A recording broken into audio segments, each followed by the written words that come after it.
Major League Baseball has decided to be safe rather than sorry when it comes to protecting pitchers from dangerous comebackers, and that's a good thing. The time is right. Hello everyone, and welcome to another video. Today we'll be looking at MLB pitchers getting hit by comebackers. Yeah, you heard it right. If you missed last week's big news, ESPN's Outside the Lines reported that MLB has approved optional protective caps for pitchers to wear around the mound starting this season. It's no surprise that protective caps would be coming along now. In addition to offering pitchers protection from batted balls being simple common sense, awareness of dangerous comebackers has likely never been higher. ESPN's research found 12 incidents of pitchers being hit in the head by line drives since 2008, including 5 since September of 2012. The first of those was Brandon McCarthy, who found himself in a life-threatening situation after being hit by a liner off the bat of Angels shortstop Eric Abar. These recent incidents and the awareness they've generated are why the time is right for protective caps to become ingrained in MLB. But we're here to discuss another possibility, whether today's pitchers might actually be more at risk of being struck by dangerous comebackers than in years past.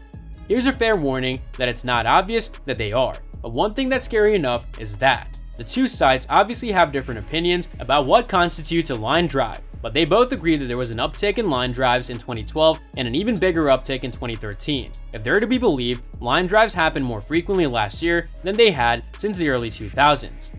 Just as concerning is that it might not be line drives that are on the rise. Baseball Reference doesn't let you do it, but Fangraphs battle ball data can be broken up into directional splits. Here, you have pretty much the same big picture as the one above. There was an uptick in line drives in the middle in 2012, and there was more of the same in 2013. Now, as scary as it may be, this data is only worth so much in and of itself. Take a couple looks at both those tables, and you'll walk away thinking that line drive rates can fluctuate. This is true, and frankly, no tangible reasons for the rise in line drives or up-the-middle line drives will be forthcoming if you go digging around in publicly available data. Trust me on this one. We can, however, hazard a few educated guesses for why line drives are on the rise. It might just have something to do with how. Of the last 5 pitchers to be hit in the head by a line drive, McCarthy, Mickey Story, Doug Fister, J.A. Happ, and Alex Cobb, 4 were victimized by a platoon matchup. Right-handers McCarthy, Fister, and Cobb were struck by a liner hit by a lefty and a Happ. A left-hander was struck by a liner hit by a righty.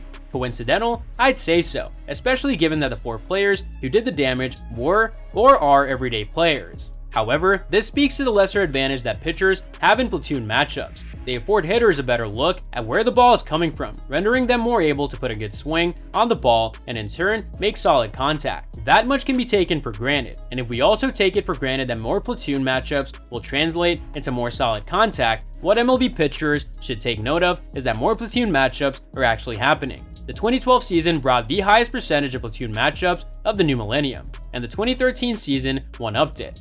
This wouldn't appear to be a fluke. MLB.com's Anthony Castrovins has a piece up about how platoons are rising in popularity.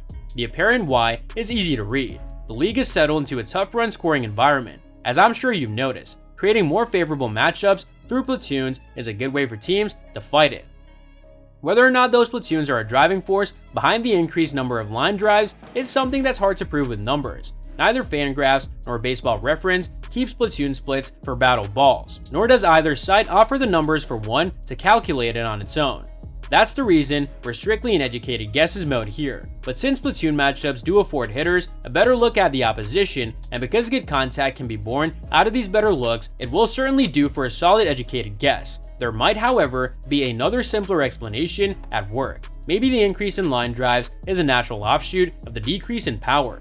It's once again apparent here that battle ball data isn't exactly consistent. What's happened in the last 2 years, however, should be eye-catching. Like with the line drive data, it looks like a possible trend is taking hold. It's a safe guess that the outlawing of performance-enhancing drugs has something to do with this. There aren't just many sluggers in the game today as there were in the 1990s and early 2000s, and the population only seems to be thinning out more and more as we get further away from the steroid era.